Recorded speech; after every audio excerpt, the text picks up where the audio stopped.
So, a warm welcome back to the Forensics Unplugged channel. I thought I'd do an update on my E36. For those of you that have been following the channel, I've had this car for what, 3 or 4 years, something like that. I bought it for about £6,200, I think, something like that.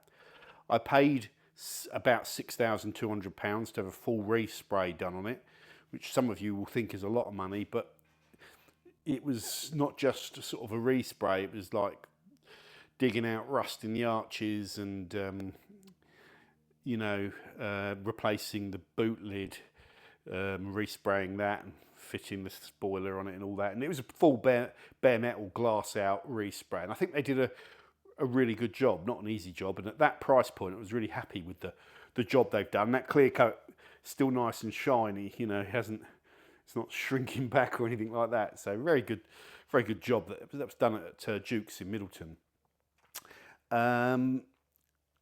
When I got the car, it needed a lot of work. It had really been sat around and hadn't been used. It was very tatty. It was sat way too low. It needed some suspension work. The interior needed sorting out and like putting back to all OEM and original, because I think when it's all original on the interior, you get to kind of feel what the car was kind of like when it came out, and like it's like driving around in a 90s car, which is what it is. It's a 26-year-old vehicle. Now all this leather was repainted. This seat needs doing again. So after I had it done, unfortunately the foam in that bar was all gone, so the metal was sort of poking through and it just wore through the seat. So after I had the foam done, I painted it again there and on that bolster, but I had no top coat. So it's sort of like I'm sitting on sticky paint without, not sticky paint, but like rough paint without top coat. When I went to Switzerland, I was pulling, it was all sweaty, and I literally pulled the paint all the way back down to the leather, all the original paint off it as well. So I don't know if this seat can be saved now, if it's really on its last legs. I'd imagine it can be saved. I'll probably have a word with Ram and show him some pictures of it and see what he thinks.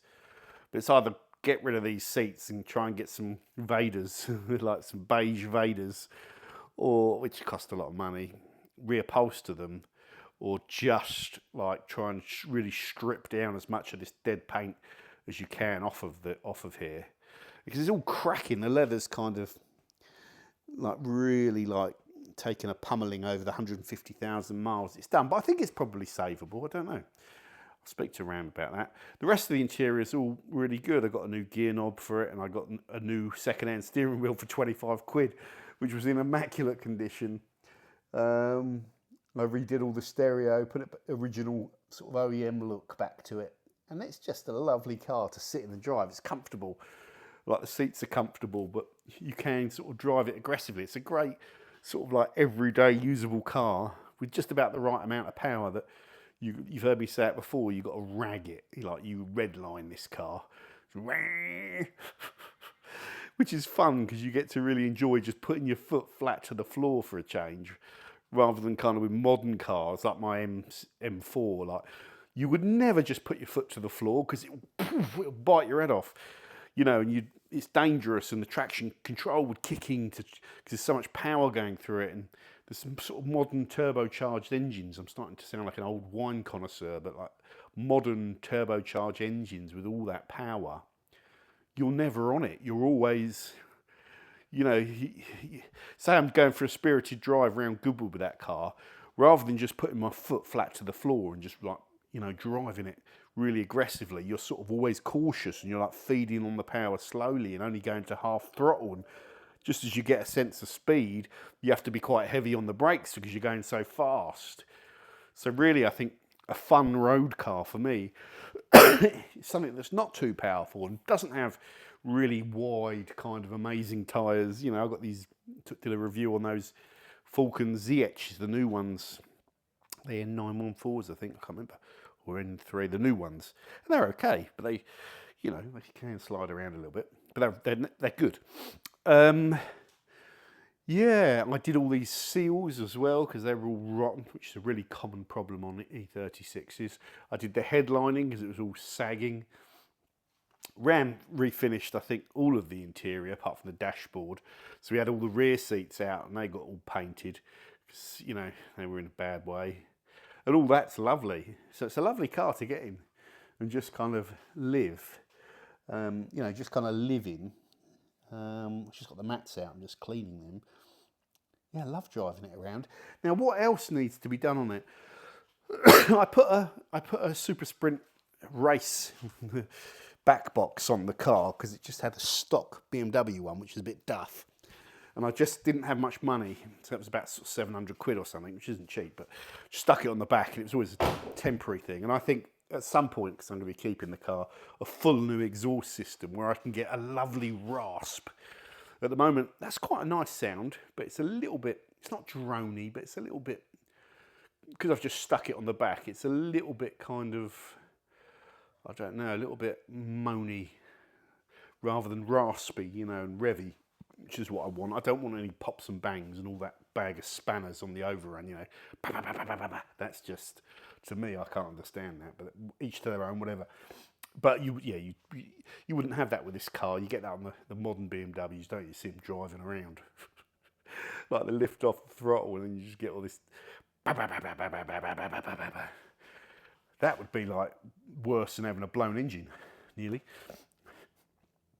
So what needs to be done? The aircon's not blowing cold. I think I never had it regassed, and I think I need to. So I'll just get the aircon regassed and see if that fixes that. There's still, I had some vibration in the front under braking after my Wales road trip like a year ago, and I hammered it, and I warped the discs, and it was vibrating a little bit, and I took it to BMR and they checked them, and yeah, the discs were out of tolerance, and so I put new front discs on it, BMW ones and front pads, and that seemed to solve it a little bit, but there was still a tiny bit there.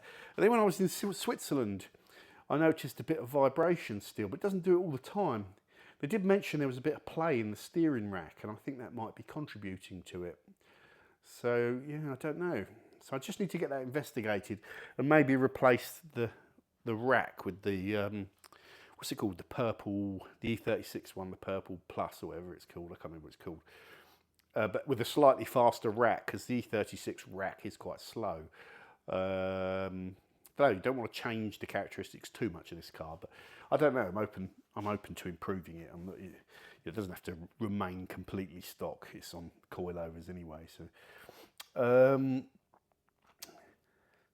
yeah, driver's seat we mentioned. One problem that you might be able to help me with, I know some of you got some really good knowledge on these cars. Car always starts, always runs.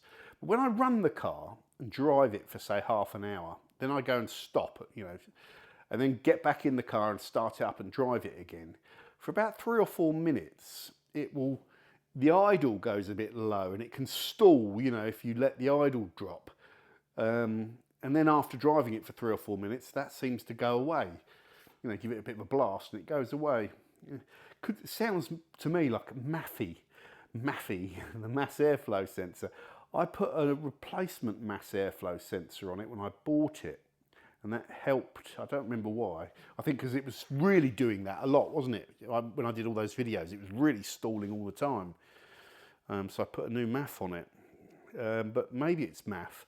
What I did, I put a new throttle cable in it as well, which was really good because the old one, they tend to corrode a little bit on the edges and stiffen up a bit. So when you put a new one on, it sort of revs a bit freer and the revs drop back down a bit freer. What I did is I've adjusted the throttle cable tension in the engine bay so that, you know, when it's running low on an idle, you can go in there and tighten it up and listen to it until it gets to a little bit more. So it gives you a little bit more of a base rev, which has helped with the stall, but it's probably working around the problem a little bit, isn't it? So be interested on your ideas on that.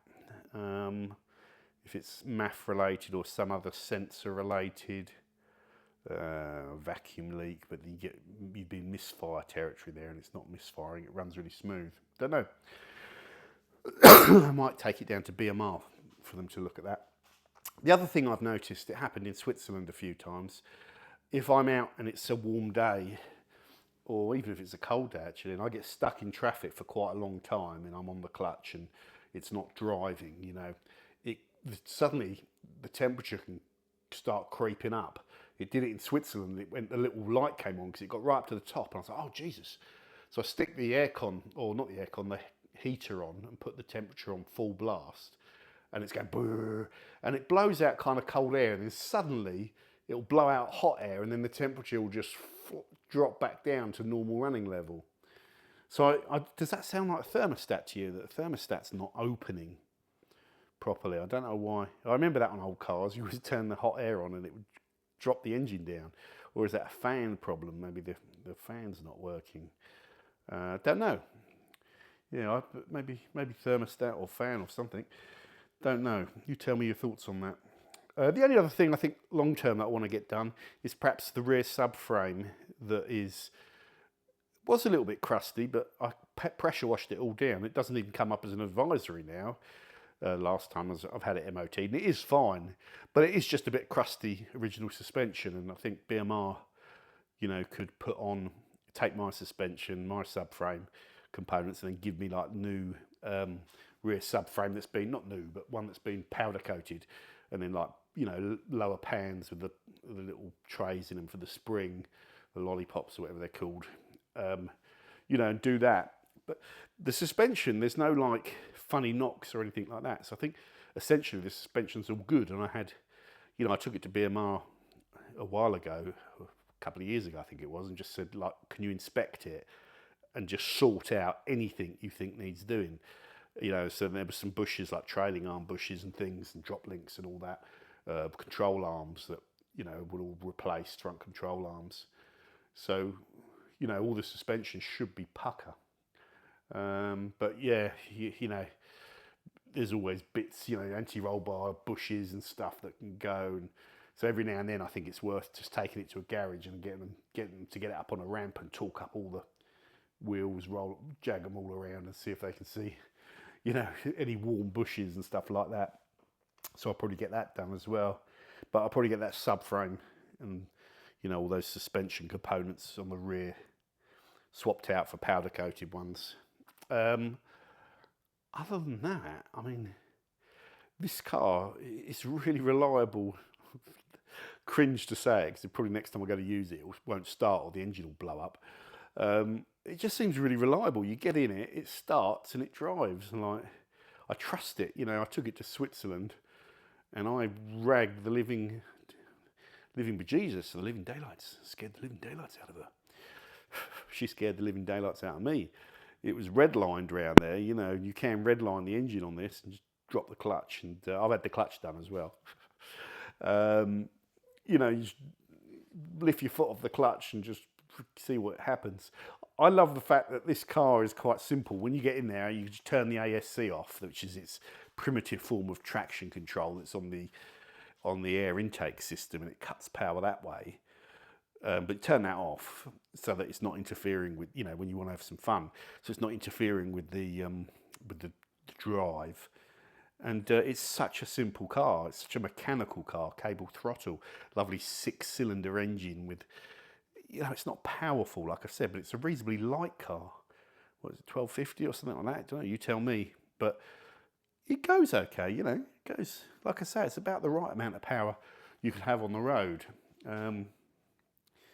Part of me was thinking, I love these so much, I'll get an M3. But no, I probably won't. No, I just like this car and I've put too much into it to, I like it. That's it. It's just really cool. It's my non-performance, fun driving thing. And I think it looks beautiful as well. This this car turns more heads than my M4 CS, which, some people will think that's, well, the M4 is just an M4 or whatever, but that was a special car to me. And, people that are into cars would like, oh, that's a nice car. But this old banger seems to turn more heads than the M3. And you get people just give you the thumbs up and like, nice car, mate. Even when I was in Switzerland, I got some guy going nuts over it. It's just a nice old thing. Very simple car. And I love the fact as well that it doesn't cost a lot to insure, like whatever, 200 quid or something. And it doesn't cost a lot to tax. And it really, okay, I've thrown a lot of money at this car. You know, 6 grand to buy it, 6 grand to repaint it, at least 6, 7 grand on mechanicals with BMR and all the stuff they did. So it's had over 20 grand spent on it, or yeah, easily over 20 grand with all the other things I've done. Which a lot of people would just be like, it's not worth doing that. But for me, it really is. It's about the pleasure that you get back from owning it. I love it. Yeah, I really love this car. Not everyone does, you know, but there's like an equivalent. So not everyone loves BMW, you know. A lot of you guys will hate BMW for whatever reason, or it just might not be your thing. But yeah, I love these old BMWs. I think it was they were at their best in the sort of 90s with these cars where they were trying to figure out how to make them go faster while still make them kind of look nice, you know, and still build them really well, you know. And you're seeing that. How many run-of-the-mill saloons, because that's what this is, isn't it? Or coupe, but you know, it could be the four-door version. But how many run-of-the-mill coupe saloon, you know, compact exec, whatever you want to call it, cars do you still see on the road from 1998? This was designed a lot earlier than that, wasn't it? It was was it a 92 design? Can't remember. And you still see the Audi 36 kicking around. You see the Tourers, you see little compacts, you see the saloons. So they're solid, and it's really remarkable. One thing, you know, getting into Porsches and falling in love with kind of Porsches and falling in love with my 996. I had to sort those windows out as well. Those regulators were knackered. Falling in love with that 996. The Porsches, those engines are problematic. There's no two ways about it. The die-hard Porsche guys probably won't accept that. The Porsche haters will say, yeah, they're rubbish. I'm just neutral. Well, you know, I can still love something, but think something is terrible. And I just think there's a lot of problems with Porsche engines, and you've got to be really careful, like which one you buy and which year it is. And every one seems to have a little vulnerability. Like, you know, if you get the 991, don't get the 3.8, get the 4. You know, get the 4 litre, get the Gen 2, because the Gen 1 will blow up. If you get the 997, don't get the early Gen 1s, get this one. If you get a 996, make sure you get this cable throttle one. Don't get this one. But it doesn't matter which one you get. I've got a feeling I could do a good job of blowing them up. I'm just not sure if they can take abusing. Whereas the BMW engine here, don't get me wrong, BMW engines have had their faults over the years and ones to avoid and all that. But these BMW, are they flat sixes? Straight sixes? Straight six. Yeah. They tend to be really rock solid, don't they? The M50, the M52, the M54, those engines, you could like run them on jelly instead of oil. You could run them on was it Dan said, you could put porridge in there instead of oil and it will still carry on running. So this engine, you can just like bounce it off the rev limiter and it just doesn't mind, you know, it's not going to go. If it does go, you know, is it the end of the world? It's not good, you know. Yeah, you go and get another one. Go and get one on like Copart or Motorhog. You know, go and get a convertible that's someone's rear-ended and just have the engine out of it. Or do the S54 upgrade on them. Then you'll have some fun, won't you? One of the S54 in there.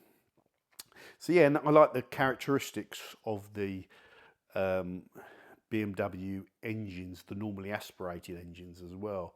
I've like I said earlier on, you get a bit stuck in your ways now, but a turbocharged engine for me is all kind of torque and power through the rev range when the turbos kick in.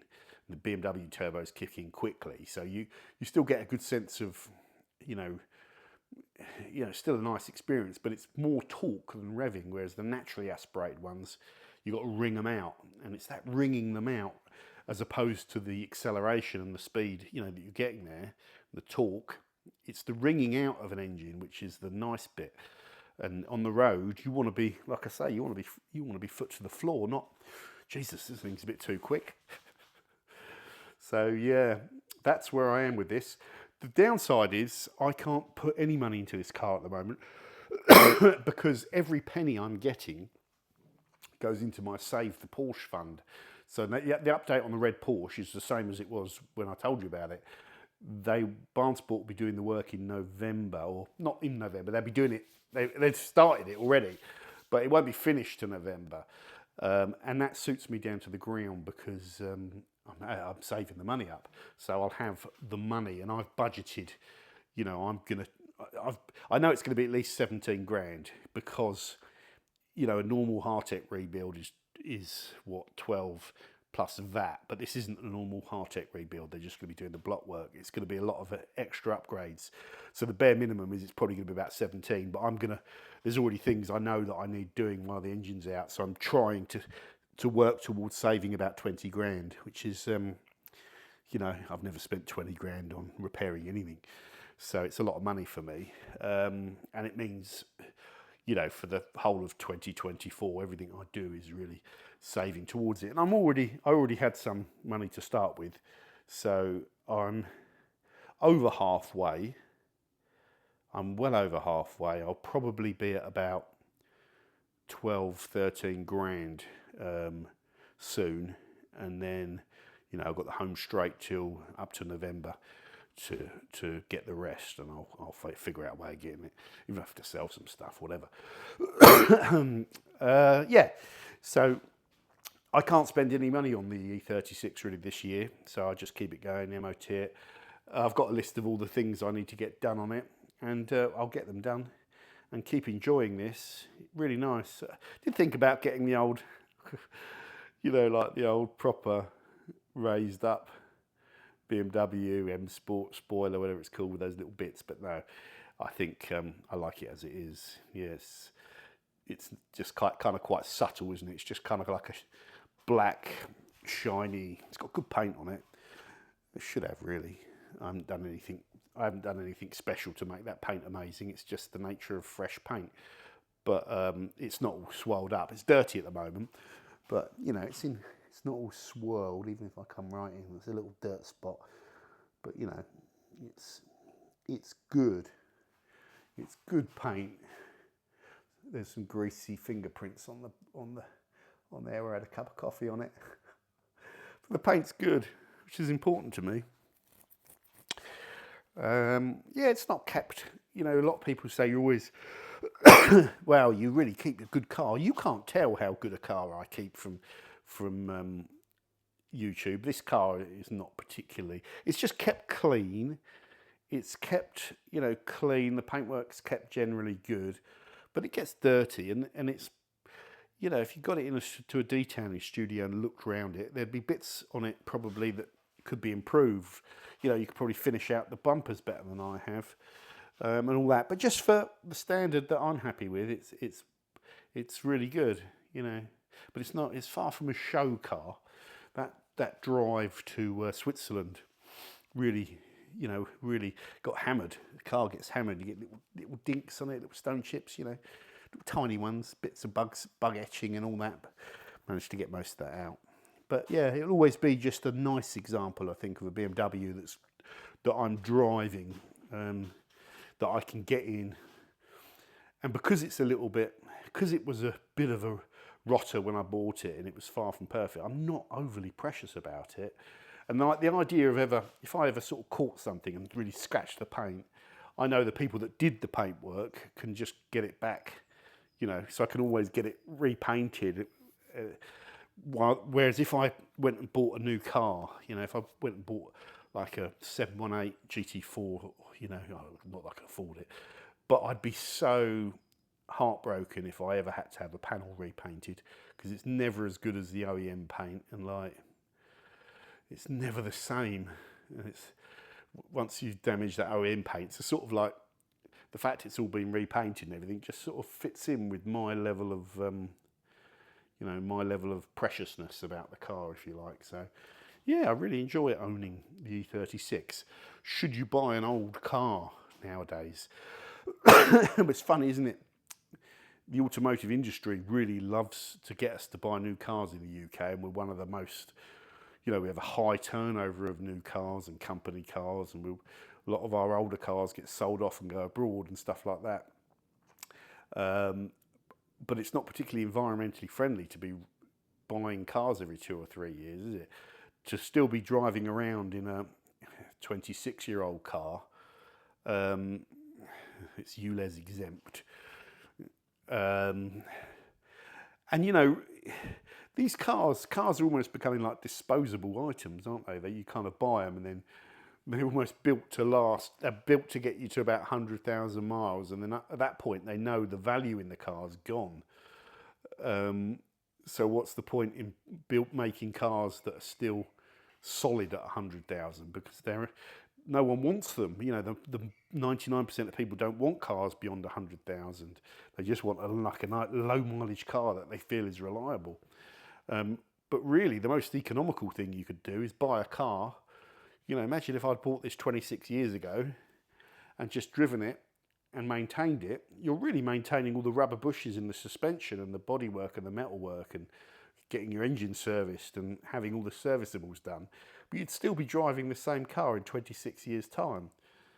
That's got to be a lot more environmentally friendly than buying a car every 2 or 3 years, like most of the UK does. I don't know, that's the wrong words, isn't it? Because lots of you be like, I don't buy one in 5 years, maybe 6 years, but whatever. You get the idea. So yeah, and it's just nice to be out on the road on something different, isn't it? You're driving around and all the cars, all the new designs of cars, they're all sort of look the same in my eyes. And I don't see very many new cars now and think, oh, that's a nice design. And I think that looks a bit cheap. In about 2 years' time, it will look dated. So I think these cars from the 90s are a great joy for any petrol head to own. And yeah, I think you should get one. It doesn't have to be a BMW. It could be an old Merc. It could be an old Audi. It could be an old Ford. It could be an old Volkswagen. But something that takes you back to when you were in your prime and you used to dream of owning something like that. I can remember these as a young lad. I never dreamed back then, because I was driving some real rotters then, like 700 quid cars, that literally just terrible cars. And then you get older and you can actually have these cars that you dreamed about when you were young. And I really kind of have a soft spot for these older BMWs, like I said before. Up to about, well, actually, I think I've done the whole E46 thing, so I think the E36 is the car for me. If I ever got anything else, it would be earlier. It would be like an E34 5 Series or a E30. They have a soft spot for both of those, but you'd have to throw so much money at them to get them like this is. And I'm not sure I could still drive them like this. This ticks all the boxes for me. Yeah, so that's my update on Project Money Pit. Money Pit, yes, but Love Pit, you get a lot of love and enjoyment back from having these cars. And of course, one thing I haven't mentioned is because you've got the YouTube channel, or I've got the YouTube channel. It's enabled me to do so much content, and people love the car as well. Generally, people like it, and it's good to have a car if you're doing YouTube that's a little bit, not special, but just a little bit different. It wouldn't be the same if I had, just a sort of 2-year-old run-of-the-mill. I don't want to pick on her car. I had a Vauxhall Insignia in her or something. It wouldn't really work. So yeah, I've got to have some. But I've also come to the realisation that I can't. Don't quote me on this, but 3 performance cars is too much for me. Having the M4, this, and the red car, couldn't do it. One was always in storage, and then before you know it, it's been in storage for 6 months to a year. One is always dirty outside that you're using, and then one's immaculate in your garage, you don't want to use it. Just having one this year has just been incredible. Just driving around with this, because just keeping one is just lovely. So my New Year's resolution when I get the red one back is to just, not be too fussy about it. I still haven't polished it. That red one's not had a proper machine polish. The paintwork's like it's been washed with a Brillo pad. I've got a feeling it's going to be a nightmare to polish as well. But anyway, that's the least of my worries at the moment. So thanks for watching, guys. Let me know how you're doing. Let me know your thoughts on whether you like old cars or not, or whether you prefer the reliability of modern cars, the solidness, the smoothness, the technology. I hate the tech. I hate. I had that hire car a while back, like a T-Roc, and don't get me wrong, it was a good car. She loved it, but it's got that lane change technology in it. You go to change lanes and it grabs the steering wheel. You're like, what the hell? And all this weird stuff where it's slowing down. I don't want any of that. You know, I just want to drive the car myself. You know, the more the computer's doing for me, the less I get to enjoy the car. There you go. Thanks for watching. Don't forget to subscribe, and I'll see you soon on the Forensics Detailing channel. Doug.